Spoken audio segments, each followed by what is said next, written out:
How many of you know what doom scrolling is? Doom scrolling. Okay, the younger people know what that is.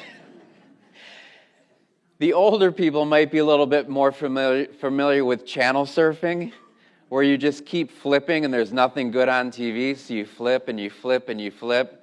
Well, you're there for a long time flipping, right?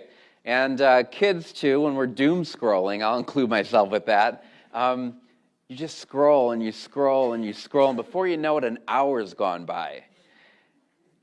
It's kind of neat because every once in a while on some of these social media platforms, there's this young girl that comes up on the screen and she says, "Are you doom scrolling?"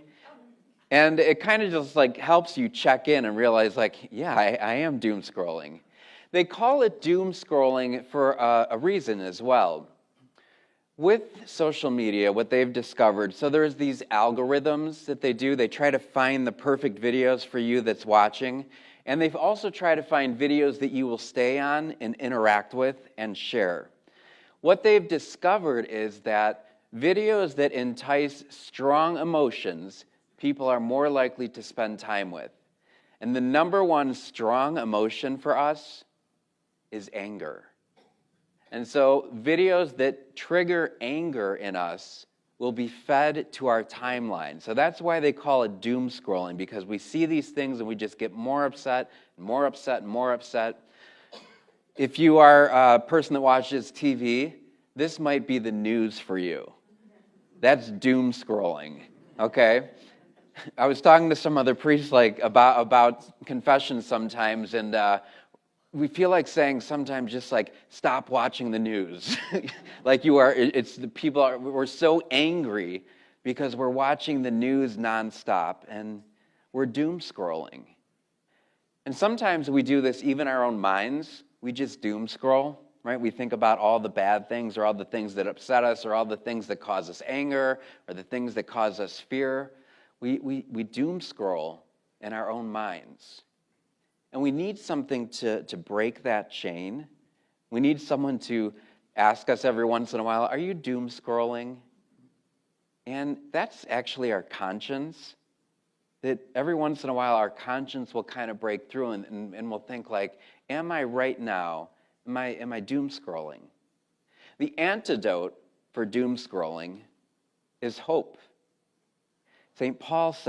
Peter says in the second reading, and I love this because he says, always be ready when people ask to give you a reason for your hope. And there's a couple things that I think are really awesome about that. First is always. So he's saying, always be ready with hope. The second thing he's saying, when people ask you. Now, that's presuming that people see you as a hopeful person, right? So when people ask you, why are you so hopeful? Why are you so joyful? Why are you so positive all the time? St. Peter is saying that we actually ought to be able to tell them the answer to that we can give them the why. Always be ready to give people a reason for your hope.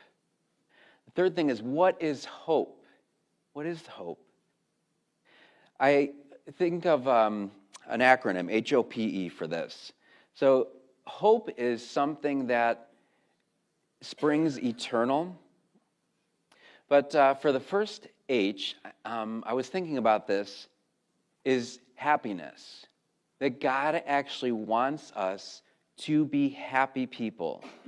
And so I think of the Beatitudes. They start in Luke with blessed, but in Matthew, do you know what they start with? Happy. Happy are you poor. Happy are you who hunger and thirst for righteousness. So the first is that we are actually called, and God desires for us to be happy. And it's not just an eternal life where we will be happy with God. Remember the Baltimore Catechism, what's the purpose of life? Anybody remember that? To know, love, and serve God. Well, you're being all over the place. To know, love, and serve God in this life, and to be happy with Him in the next. So we have this hope of happiness that we will be happy with God. Oh, another way that we can experience hope in our lives is by offering ourselves to God. Giving ourselves to Him every morning when we wake up, just offering our lives to Him. But also the situations in our life that we think are hopeless, we can offer those to God as well. We can say to God, I don't know how to handle this situation. Can you handle it for me? P. P is for prayer. That when we find ourselves doom scrolling, we step aside and we enter into prayer. Padre Pio had a wonderful saying. Anybody know his saying about this? Pray, hope, and don't worry. Isn't that a great saying by Padre Pio? Pray, hope, and don't worry. That can be a wonderful thing for us when we find ourselves despairing. Pray, hope, and don't worry. Like, let it go. We've given it to God, surrender it. And finally, E is for eternal. That God desires that we have eternal hope. Hope springs eternal. And He wants us not just to have this in the next life, but to have this here in our own lives. So going back to St. Peter, he says, always be prepared to give people a reason for your hope. So if somebody were to ask you, why are you such a hopeful people? How many of you know exactly what you would say to them? A couple of you. It's a hard question, right? If somebody says, why are you so hopeful? Are we prepared to give a reason? If I could assign homework, this would be my homework project for you. Over the next week, to write a 500-word essay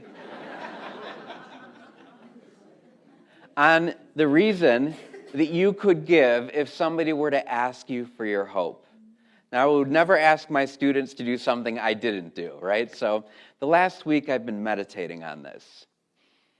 What is the reason for my hope? And I kind of went through my life in different phases, different eras. So kind of started off as a young child, grade school, high school. Grade school, I was a really short kid. I was like shortest in the class. So I used to always look in the mirror and worry, God, am I ever going to get taller? And I got a little bit taller. But then I went to high school, and high school was, for me, it was a very difficult time. And I wish I knew the rules for discernment that I've been teaching all of you back then, because in high school, I experienced a lot of desolation. And desolation is a decrease of faith, hope, and love. Desolation is when we feel separated from God. Desolation is when we feel hopeless. And a lot of times people, why are these young kids doing what they're doing? Why are these young kids so often being violent or taking their own lives? High school is a tough time for young people. It's a tough time for kids, and so we also need to be able to give them a reason for our hope. Then as I went to college, it was like, God, what do you want me to do with my life? I don't know what you want me to do with my life, even though He'd been telling me since I was second grade. He wanted me to be a priest. I used to pray to God, please don't make me be a priest. Because I want to be married and I want to be happy. Now, all of you know that marriage is happy, right? And I said no to God over and over and over. And when I finally said yes, when I finally was willing to offer my life to Him, I said yes, and I went into the seminary with this thought. Okay, God, I'm going to give you my life here on this earth, and I'm going to be miserable and sad because I'm not going to get married, not going to have a family. Maybe I'll get to go to heaven. That was how I went into the seminary. And then I discovered that when I gave my life to Him, this priesthood, if you know me at all, it's an amazing and joyful, wonderful life. And I'm happier than I ever could have imagined. And one of the greatest blessings about priesthood is helping other people to have hope. And this is hopefully for all of your journeys as well, as part of your journey. But I think about when people come to see me in my office, people that have been through things that are tragic and like wonder, how am I ever going to recover from this? Things that they've done in their life, things that have happened to them in their life. And what I love is counseling them and just sharing with them, praying with them. But I get to see that little glimpse in their eyes, the light that returns to their eyes. And their eyes begin to open just a little bit to hope that God can do something different with their lives, that there's nothing in our lives that has happened that cannot be redeemed. So stop doom scrolling, turn off the TV, stop watching the news, put your phone aside, pray, hope, and don't worry. Spend some time this weekend writing your 500-word essay so that you can always be ready to give people a reason for your hope.